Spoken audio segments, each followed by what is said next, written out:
हम लोग देख रहे थे फाइल हैंडलिंग, ठीक है। तो फाइल हैंडलिंग में क्या हुआ है, हम लोगों ने देखा कि फाइल हैंडलिंग क्यों यूज़ करते हैं, किस तरीके से यूज़ करते हैं। फाइल हैंडलिंग में हम लोगों ने देखा बाइट स्ट्रीम, ठीक है,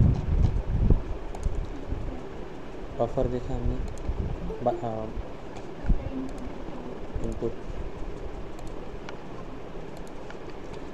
तो फाइल हैंडलिंग में हमने क्या देखा कि बाइट स्ट्रीम और फाइल स्ट्रीम के साथ हम लोग इनपुट आउटपुट ऑपरेशंस कर सकते हैं, ठीक है।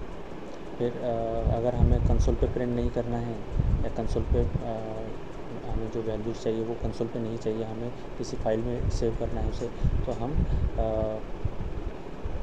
फाइल के माध्यम से हम उसे किसी पर्टिकुलर फाइल में फाइल से रीड कर सकते हैं या किसी पर्टिकुलर फाइल में राइट भी कर सकते हैं। इनपुट आउटपुट स्ट्रीम्स को दो स्ट्रीम्स में डिवाइड किया है जावा में।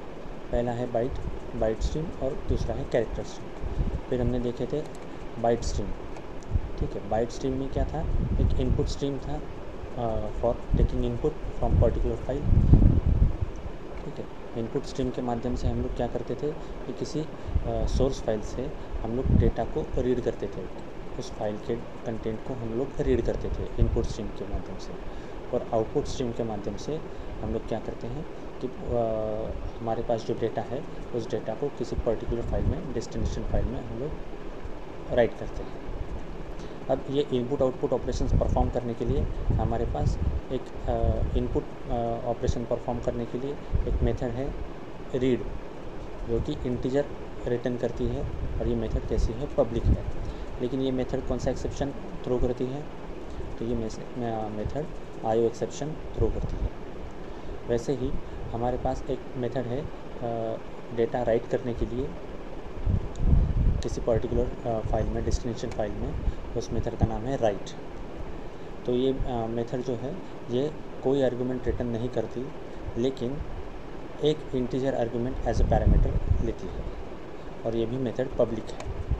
और रीड मेथड की तरह ये मेथड भी एक एक्सेप्शन थ्रू करती है, और वो है आईओ एक्सेप्शन, ठीक है। फिर हमने देखा कि क्लास एग्जांपल देखा हमने, input output stream, file input stream का एक एग्जांपल देखा हमने, और फाइल आउटपुट स्ट्रीम का एक एग्जांपल देखा, फाइल इनपुट स्ट्रीम और आउटपुट स्ट्रीम का हमने एक एग्जांपल देखा। किसी पर्टिकुलर फाइल को हम लोग कॉपी कर सकते हैं किसी दूसरी फाइल में, ठीक है। तो हमने यहाँ पर क्या किया इस प्रोग्राम में कि इनपुट डॉट टीएक्सटी, ये जो फाइल है जो कि हमारी सोर्स फाइल है, इस सोर्स फाइल को हमने कॉपी किया आउटपुट डॉट टीएक्सटी में। फाइल कॉपी किया मीन्स क्या किया, हमने उस फाइल के सारे कंटेंट, जो भी उस फाइल में डेटा था, वो सारा डेटा हमने as it is output dot TXT में कॉपी किया, राइट किया। तो अगर इनपुट डॉट टीएक्सटी में जो डेटा है वही डेटा अगर आउटपुट डॉट टीएक्सटी में है, तो हम ये कह सकते हैं कि ये दोनों आउटपुट डॉट टीएक्सटी जो है वो इनपुट डॉट टीएक्सटी की कॉपी फाइल है, ठीक है। तो ऐसे ही हमने ये डेटा बाय प्रोग्रामिंग ये कॉपी किया और उसमें राइट किया, ठीक है। फिर हमने देखा कि बाइट स्ट्रीम में कौन से इम्पोर्टेंट क्लासेस हैं फॉर इनपुट और आउटपुट।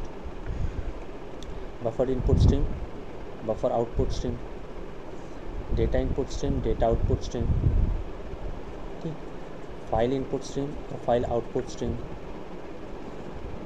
और फिर हमने देखा इनपुट स्ट्रीम और आउटपुट स्ट्रीम। इनके माध्यम से हम लोग डेटा रीड और राइट कर सकते हैं। प्रिंट स्ट्रीम भी देखा हमने। तो ये सारे क्लासेस किसके हैं, तो ये सारे क्लासेस बाइट स्ट्रीम क्लासेस, ठीक है। आज हम देखेंगे कैरेक्टर स्ट्रीम,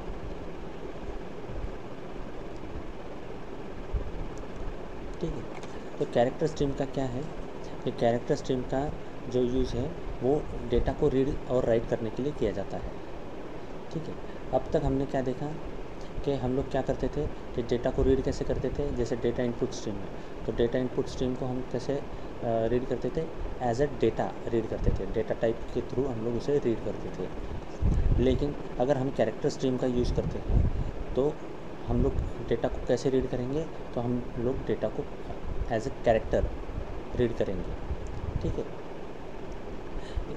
जैसे कि हम लोग कोई इनपुट लेते हैं तो उस इनपुट को क्या कहते हैं, कैरेक्टर स्ट्रीम में हम लोग उसे यूनिकोड के थ्रू भी यूज़ कर सकते हैं। ठीक है, एग्जांपल देखते हैं इसका।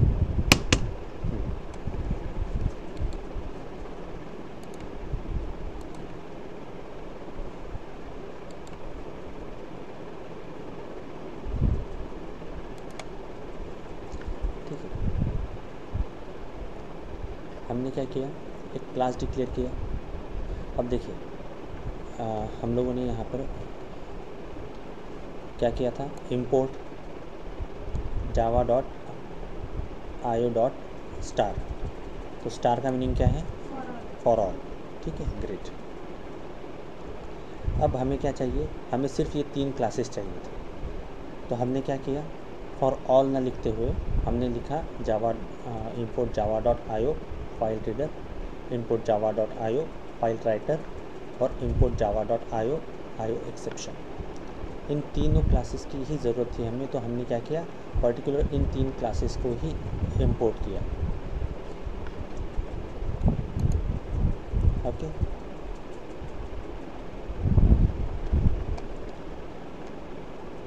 क्लियर है ये इंपोर्ट स्टेटमेंट्स। डिफरेंस क्या है इसमें, इसमें सभी फाइल्स लिए गए हैं, यहाँ पे पर्टिकुलर 3 फाइल है। ग्रेट। प्रशांत जी क्लियर है ये, ओके। तो हमने यहाँ पर क्या किया, पब्लिक क्लास कॉपी कैरेक्टर नाम से हमने एक क्लास क्रिएट किया। इस क्लास में हमारी मेन मेथड है जो कि एक्सेप्शन थ्रो करती है, आईओ एक्सेप्शन। ठीक है, अब हमने क्या किया, फाइल रीडर जो क्लास है उस क्लास का एक रेफरेंस क्रिएट किया इनपुट स्ट्रीम, उसे असाइन किया नल। फिर फाइल राइटर क्लास का एक रेफरेंस क्रिएट किया आउटपुट स्ट्रीम और उसे असाइन किया नल। ठीक है, अब ट्राई ब्लॉक में ये जो हमने यहाँ पे रेफरेंस क्रिएट किया था, इस रेफरेंस को यहाँ देते हुए हमने न्यू फाइल रीडर का एक ऑब्जेक्ट बनाया और उसे कलेक्ट किया input stream means file reader के ऑब्जेक्ट में। ठीक है, और यहाँ पर ये क्या है, input.txt input file.txt, ये क्या है, ये कौन सी फाइल है, सोर्स फाइल। ग्रेट।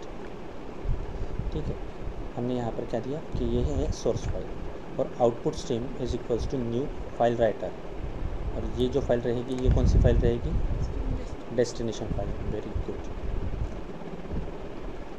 और फिर हमने क्या किया, यहाँ पर इंटीजर सी, एक इंटीजर ले लिया है हमने यहाँ पर।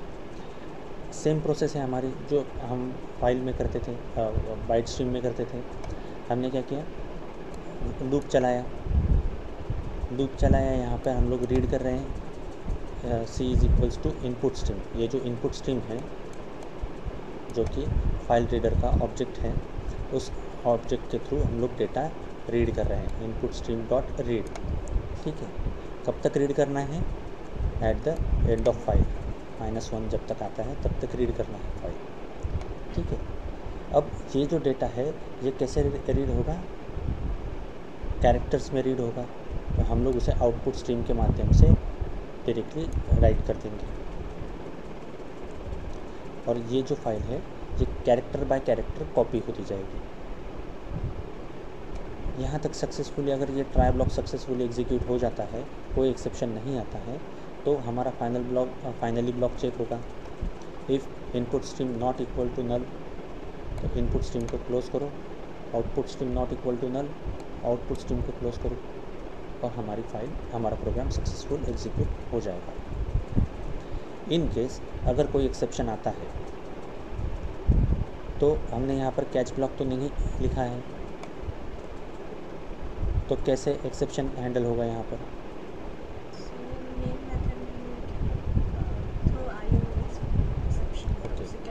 प्रशांत जी कैसे हैंडल होगा?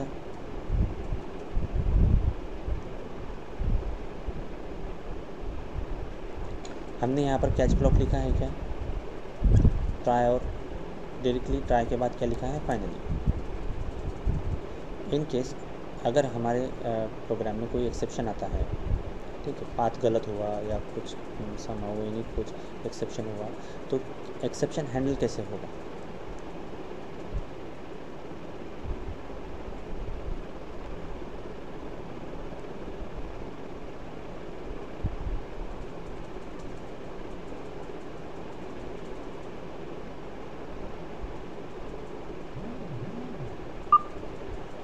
ये जो है थ्रोज कीवर्ड जो हमने मेन मेथड को लिखा है, कि अगर यहाँ इस मेन मेथड में कोई एक्सेप्शन आता है तो थ्रो करो कौन सा एक्सेप्शन? आयो एक्सेप्शन। इस वजह से ये मेथड आयो एक्सेप्शन थ्रो करेगी, ठीक है। इन केस अगर कोई एक्सेप्शन आता है तो क्लियर है यहाँ तक? कोई डाउट है? प्रशांत जी कोई डाउट है?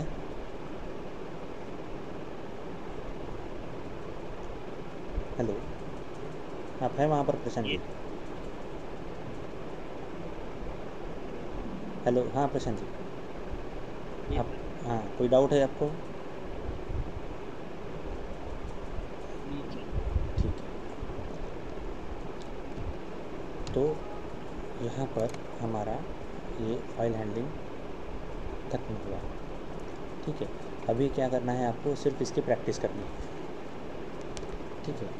जैसा कि हम लोगों ने फाइल हैंडलिंग में कोई प्रॉब्लम है आपको अभी? ठीक है,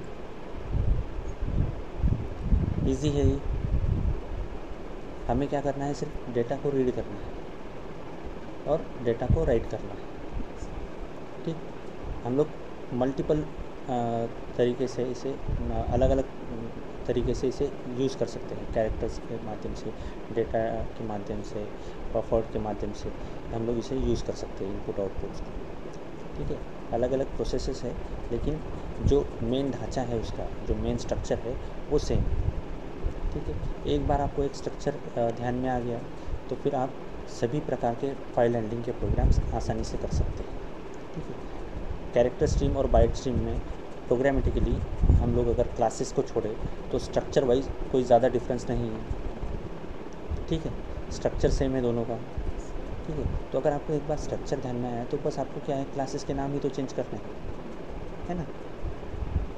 तो ये आई होप कि आपको ये क्लियर है, ठीक है ना? क्लियर है ना ये? ठीक है, तो हम लोगों ने कल डिस्कस किया था, मैंने आपको प्रोग्राम्स की लिस्ट दी थी और उस लिस्ट में हम लोगों ने देखा था कि 2 प्रोग्राम्स थे, कि जो 2 प्रोग्राम्स हम लोगों ने नहीं देखे थे, ठीक है। तो हम लोग 2 प्रोग्राम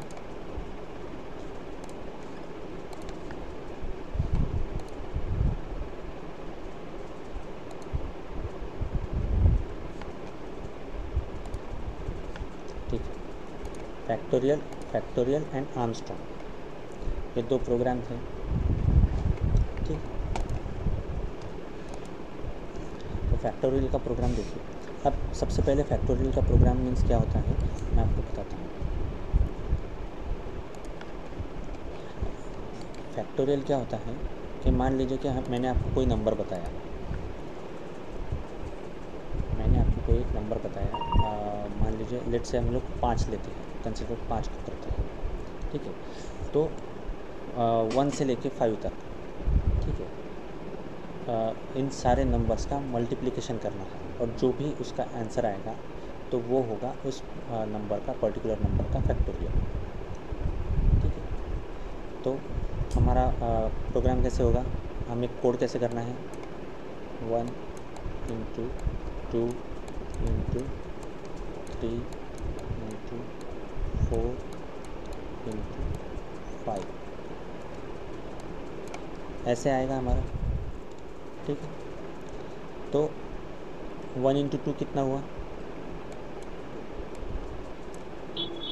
ठीक है, 8 3 4 5। अब 2 इंटू 3 6 5, 6 इंटू 4 24 और 24 इंटू 5। 120। तो अगर हम लोग हमारा इनपुट, अगर हम लोग हमारे प्रोग्राम में 5 नंबर देते हैं, तो नंबर 5 का फैक्टोरियल कैलकुलेट कीजिए, तो आउटपुट कितना आना चाहिए, 120। तो देखिए 5 फैक्टोरियल ऑफ 5 इज़ 120।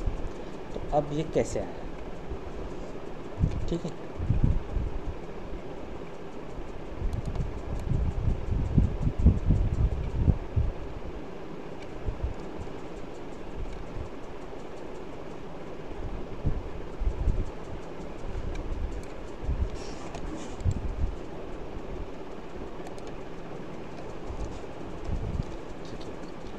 हमने क्या किया, एक फैक्ट एग्जांपल नाम से एक क्लास बनाया।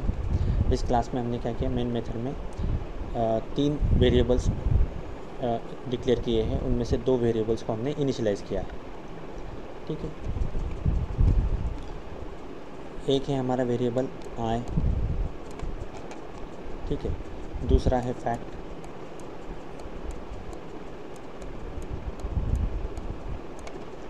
और तीसरा है नंबर,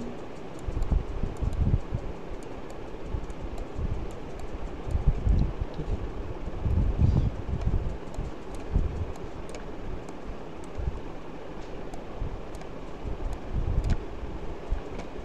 अब हमने क्या किया, फैक्ट जो वेरिएबल है हमारा उसको इनिशियलाइज़ कर दिया 1 के साथ, और नंबर को इनिशियलाइज़ कर दिया 5 के साथ, ठीक है। नेक्स्ट स्टेटमेंट है हमारा फॉर लूप है। यहाँ पर फॉर लूप में क्या हुआ, जो आई हमने डिक्लेयर किया था उसको भी हमने क्या कर दिया, इनिशियलाइज़ किया। यहाँ पर आई इज़ इक्वल टू 1, तो ये भी 1 हो गया, ठीक है। कंडीशन क्या होगी कि जब तक आई की वैल्यू, ये जो आई है, आई की वैल्यू छोटी या नंबर से बराबर नहीं है, तब तक ये लूप चलाइए, ठीक है। तो क्या आई की वैल्यू छोटी है या इसके नंबर के बराबर है, कंडीशन क्या होगी, ट्रू होगी, ठीक है। तो लूप के अंदर आए, लूप के अंदर क्या स्टेटमेंट है, fact is equals to fact into I. अब फैक्ट में क्या है, फैक्ट की वैल्यू क्या है, 1, ठीक है। असाइनमेंट ऑपरेटर है यहाँ पर, ये जो है ये असाइनमेंट ऑपरेटर है। तो क्या असाइनमेंट ऑपरेटर का बेसिक और मोस्ट इम्पोर्टेंट रूल क्या है, राइट हैंड साइड पहले एग्जीक्यूट होती है। तो फैक्ट इनटू आई, ये जो स्टेटमेंट है ये पहले एग्जीक्यूट होगा। तो फैक्ट में क्या है, 1, और आई की वैल्यू क्या है, 1। तो 1 इंटू 1 कितना हुआ, 1, मल्टीप्लिकेशन हुआ ना, हाँ। तो 1 इंटू 1, 1 मल्टीप्लाइड बाय 1, 1। तो ये जो 1 है ये कहाँ आ जाएगा, फैक्ट के अंदर। तो यहाँ पे ऑलरेडी 1 था, तो ये रिप्लेस होगा भी तो भी 1 ही रहेगा, ठीक है। कंडीशन चेक हुई, आई प्लस प्लस हुआ, कंडीशन चेक हुई, कंडीशन चेक हुई, आई की वैल्यू का आई प्लस प्लस हुआ, तो आई की वैल्यू क्या हुई, 2, ठीक है। अब कंडीशन चेक हो रही है कि क्या I less than is equal to number, I की वैल्यू क्या है, अभी ये चली गई, करंट वैल्यू क्या है आई की, ये 2 इज़ लेस दैन और इक्वल टू 5, कंडीशन क्या है, ट्रू। फिर से लूप में आए, फिर से क्या हुआ, fact is equal to fact into I, right hand side पहले एग्जीक्यूट होगी, ठीक है। राइट हैंड साइड पहले एग्जीक्यूट हो रही है, तो अब इस वक्त क्या है, फैक्ट में कौन सी वैल्यू है,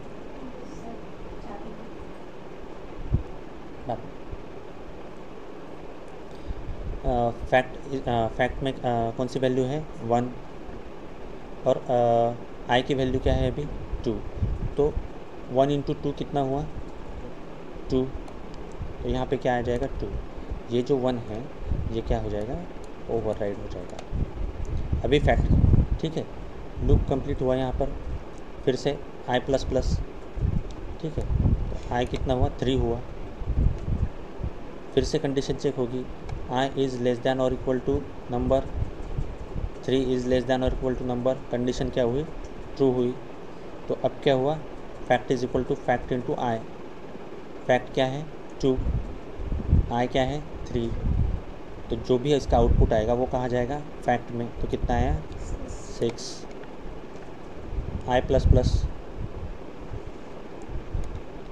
क्या हुआ 4, ठीक है, फिर से कंडीशन चेक होगी, I is equal to I is less than और इक्वल टू नंबर, कंडीशन क्या हुई ट्रू हुई, तो 6 into 4 24, I plus plus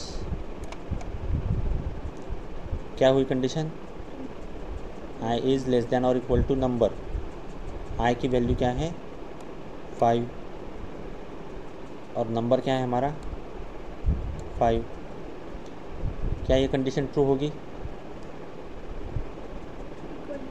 equal to है इसलिए कंडीशन ट्रू होगी, तो 24 इंटू 5 120, तो इस वजह से हमारा, और हमने यहाँ पे अब क्या हुआ आई प्लस प्लस, अभी लूप ब्रेक हुआ क्या नहीं, ठीक है, तो अब क्या हुआ 6, आई की वैल्यू क्या हुई 6, ठीक है, तो जैसे ही आई की वैल्यू 6 होती है तो अगर हम लोग यहाँ पर कंडीशन चेक करते हैं कि आई इज़ लेस दैन और इक्वल टू नंबर, तो क्या 6 इज़ लेस दैन और इक्वल टू नंबर, तो कंडीशन फॉल्स हुई, इस वजह से लूप ब्रेक हुआ और हम लोग नेक्स्ट स्टेटमेंट पे आएंगे और ये स्टेटमेंट प्रिंट होगा क्या फैक्टोरियल ऑफ नंबर, जो भी नंबर है हमारा वो नंबर 5 इज़ फैक्ट, तो फैक्ट में क्या है 120, तो यहाँ पे क्या आएगा 5, यहाँ पे क्या आएगा 120, तो ये हमारा आउटपुट है factorial of number 5 is 120। Clear है प्रोग्राम ये, ठीक है, कोई मुश्किल है, देखिए ये जो छोटे छोटे प्रोग्राम्स होते हैं ना ये आपके लॉजिक डेवलपमेंट में बहुत काम आते हैं, ठीक है, पूछे जाते हैं ऐसे प्रोग्राम्स, अगर आप कहीं टेक्निकल राउंड्स में वगैरह ऐसे प्रोग्राम्स पूछे जाते हैं IITs में वगैरह, जो टेक्निकल राउंड्स होते हैं, इंटरव्यू होते हैं आपके, पहले तो आपका इंटरव्यू होगा, फिर फर्स्ट राउंड क्लियर करते हैं तो टेक्निकल राउंड्स होते हैं, टेक्निकल राउंड्स में फिर आपको प्रोग्राम दिए जाते हैं, फिर अगर आप टेक्निकली भी साउंड है उनके विजन से तो फिर आपका HR राउंड होता है, फिर आपको वहाँ सैलरी वगैरह डिस्कस होता है, ठीक है, तो जब टेक्निकल राउंड होता है तो टेक्निकल राउंड्स में आपको क्विक आपका लॉजिक देखा जाता है कि हाँ कैसे आप डेवलप करते हैं लॉजिक, किस तरीके से आप इम्प्लीमेंट करते हैं प्रोग्राम्स, ठीक है, तो ऐसे छोटे छोटे प्रोग्राम्स पूछे जाते हैं, अभी फैक्टोरियल के नहीं पूछते, लेकिन अगर फ्रेशर्स वगैरह हैं तो उनके लिए कंसिडर कर सकते हैं, ठीक है, तो फैक्टोरियल प्रोग्राम हमारा क्लियर है, ठीक है, और फिर हमने देखा था आर्मस्ट्रॉन्ग का programme,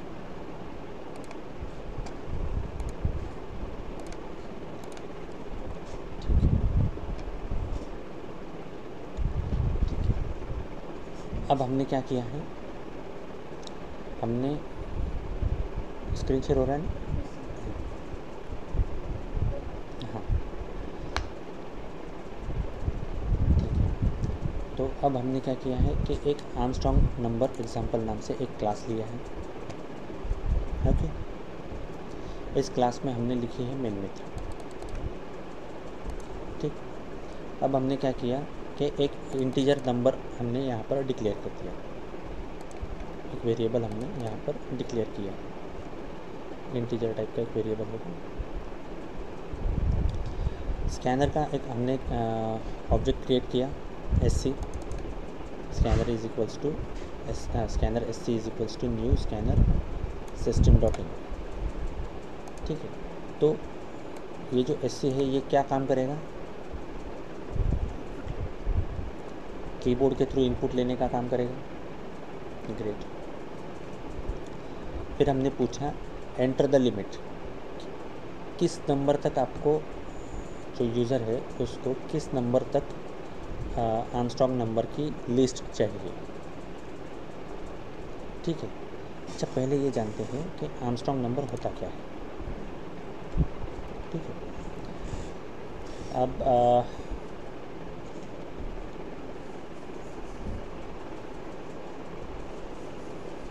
153 is a Armstrong number. ठीक है, अब ये जो 153 है ये आर्मस्ट्रॉन्ग नंबर कैसे है। ठीक है, क्या होता है कि ये जो नंबर्स है, इन नंबर्स को क्या किया जाता है, कितने डिजिट्स है ये, 3 डिजिट है। ठीक है, तो 1 5 और 3।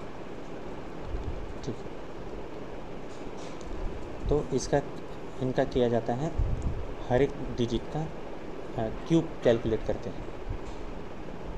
क्यूब पता है, पावर 3। ठीक है, तो हर डिजिट का रेस टू पावर 3, हर डिजिट को पावर 3 से कैलकुलेट करते हैं। तो 1 का कितना आएगा, 1 का कितना आएगा 1। 5 का कितना आएगा 125। आपका मैथ्स अच्छा है। 3 का कितना आएगा 27। ग्रेट। अब क्या होता है, ये जो क्यूब है 125 और 27, इनकी होती है एडिशन। तो क्या हुआ, 1 + 125 + 27, क्या आउटपुट आएगा 153। तो अगर ये नंबर और ये नंबर सेम है तो ये नंबर आर्मस्ट्रॉन्ग नंबर है।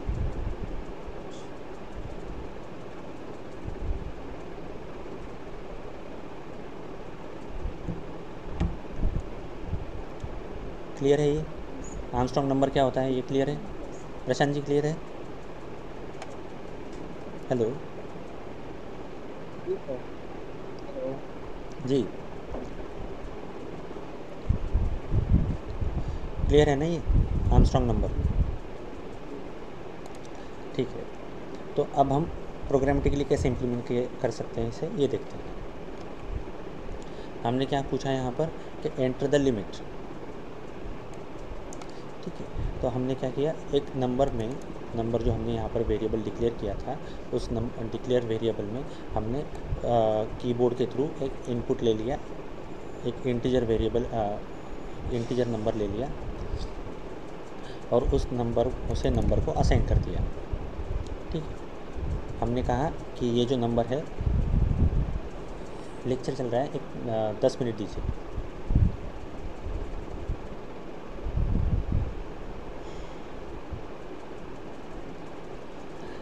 ये जो नंबर है इसमें क्या है, ये मैक्सिमम नंबर रहेगा। यहाँ तक हमें जितने भी आर्मस्ट्रॉन्ग नंबर है उन सभी की लिस्ट चाहिए। ठीक है, फिर हमने क्या किया, लूप चलाया। हमने लिया यहाँ पर for loop, integer i is equal to 0। i कब तक चलेगा, ये लेस देन और इक्वल टू ये जो नंबर है हमने कीबोर्ड के थ्रू लिया हुआ, जब तक ये नंबर नहीं आता तब तक, और i++। ठीक है, अब हमने क्या किया यहाँ पर, इस फॉर लूप में इफ इज आर्मस्ट्रॉन्ग, ये क्या है, एक मेथड है। ये क्या है, एक मेथड है, और इस मेथड को हमने क्या किया, ये जो i है ये i पास कर दिया। ठीक है, अब ये जो इज़ आर्मस्ट्रॉन्ग ये मेथड है, ये मेथड कहाँ पर है, तो ये मेथड हमने यहाँ पर लिखी हुई है। और ये मेथड कैसी है, तो ये मेथड स्टैटिक है बुलियन है, सॉरी ये मेथड कैसी है, स्टैटिक है। रिटर्न टाइप क्या है इसका, बुलियन। बुलियन मीन्स क्या होगा, ट्रू और फॉल्स, इतना ही रिटर्न करेगी ये मेथड। और ये मेथड क्या आर्गुमेंट लेती है, एक इंटीजर वेरिएबल एज आर्गुमेंट लेती है। तो हमने यहाँ पर क्या किया, आई क्या है, एक इंटीजर है, तो हमने क्या किया, आई को यहाँ पर पास कर दिया इज आर्मस्ट्रॉन्ग को, ठीक है। अब आई यहाँ पर कलेक्ट हो गया, जो आई वहाँ से पास होगा, आई की वैल्यू, यहाँ से जो भी आई की वैल्यू पास होगी वो आई की वैल्यू कहाँ कलेक्ट होगी, एन के अंदर, ठीक है। अब ये जो इज आर्मस्ट्रॉन्ग मेथड है, इस मेथड के अंदर हमने क्या किया, एक टेम्प नाम का एक वेरिएबल डिक्लेयर किया, डिजिट्स एक वेरिएबल उसको डिक्लेयर किया और उस पर इनिशलाइज भी कर दिया 0 से। लास्ट नाम का एक वेरिएबल हमने इनिशलाइज कर दिया 0 से, और सम नाम का एक वेरिएबल और उसे भी हमने इनिशलाइज किया 0 से, ठीक है। अब हमने क्या किया कि ये जो टेम्प है जो डिक्लेयर किया हुआ है यहाँ पर, हमने उस टेम्प को हमने ये जो n यहाँ पर कलेक्ट होगा आई की वैल्यू, उसे टेम्प को असाइन कर दिया। तो अभी आई की जो वैल्यू है वही n की वैल्यू है और वही टेम्प की वैल्यू है, सही है। कंफ्यूजन है कोई, एक बार फिर से, ठीक है। हमने क्या किया, आई यहाँ से आई पास किया, आई की वैल्यू क्या है अभी 0, ठीक है। यहाँ से क्या पास किया हमने 0, ये कलेक्ट कहाँ हुआ, n में, तो n की वैल्यू क्या है 0, ठीक है। तो i की वैल्यू क्या है 0, n की वैल्यू क्या है 0, ठीक है। यहाँ पर temp is equals to n, assignment operator, ठीक है।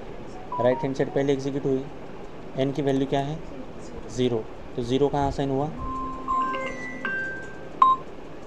टेम्प में, ठीक है। तो 0 कहाँ असाइन हुआ, टेम्प में, तो टेम्प की वैल्यू क्या हुई 0, तो टेम्प की वैल्यू क्या है 0, n की वैल्यू क्या है 0, और यहाँ से i पास किया तो उसकी वैल्यू क्या है 0, ठीक है। तो यहाँ पर हमने क्या चेक किया, ठीक है ना, यहाँ पर हमने क्या चेक किया, वाइल कब चेक किया हमने कि टेम्प इज़ ग्रेटर दैन 0, क्या ये कंडीशन ट्रू है, नहीं, कंडीशन ट्रू है क्या ये, नो, ठीक है। तो ये जो वाइल लूप है क्या ये एग्जीक्यूट होगा, नहीं, ठीक है। फिर से क्या किया हमने, temp is equals to n, n में क्या है 0, ठीक है, वही 0 टेम्प में असाइन हो जाएगा,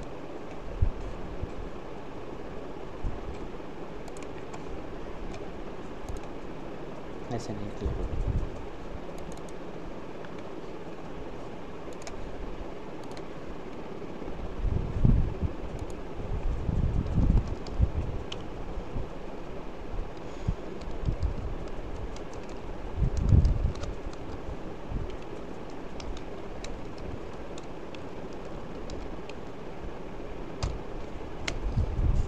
आई की वैल्यू क्या है 0, डिस्प्ले हो रहा है ना ये,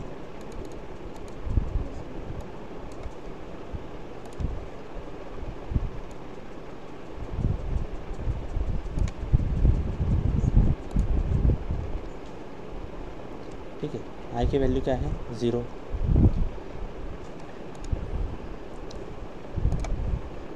आई कलेक्ट कहाँ हुआ n में, n की वैल्यू क्या हुई 0, temp is equal to n, ठीक है। तो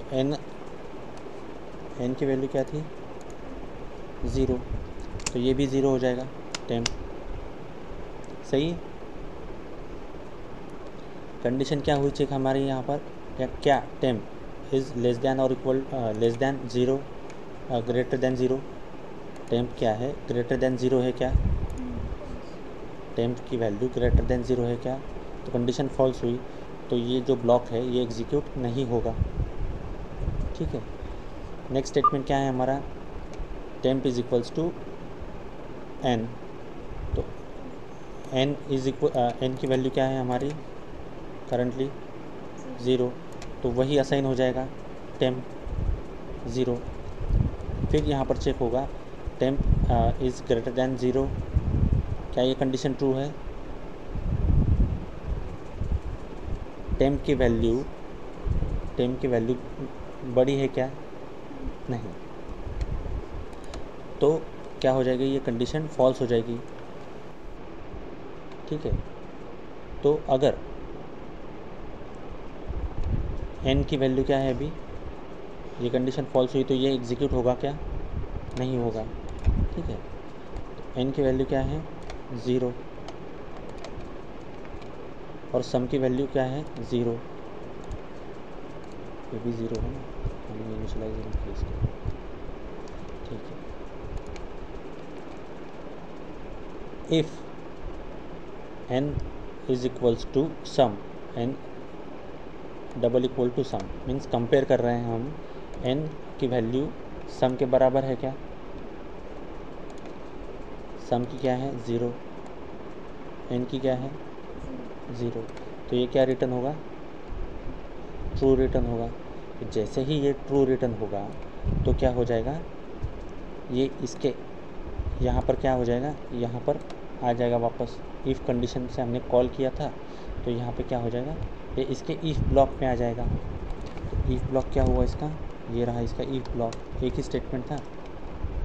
तो अगर ये वैल्यू ट्रू है तो ये स्टेटमेंट एग्जीक्यूट होगा। तो अभी आई की वैल्यू क्या है यहाँ पर ज़ीरो, तो आई प्रिंट हो जाएगा। ठीक है, सेम एज ये चलता रहेगा जब तक कि ये नंबर इक्वल टू नहीं आता तब तक। ठीक है, कंपाइल करके देखते हैं इसे।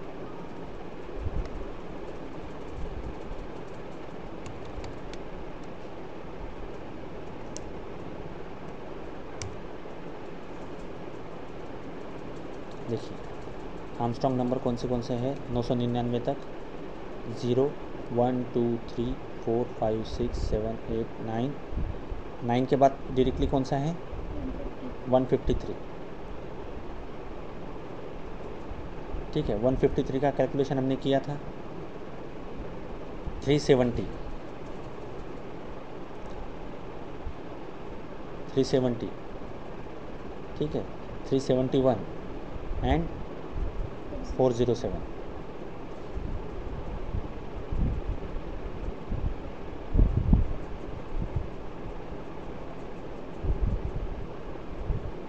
ठीक है, तो ये सारे नंबर आर्मस्ट्रॉन्ग नंबर है 999 तक। तो ये हमारा है प्रोग्राम आर्मस्ट्रॉन्ग नंबर का। ठीक है, क्लियर है ये।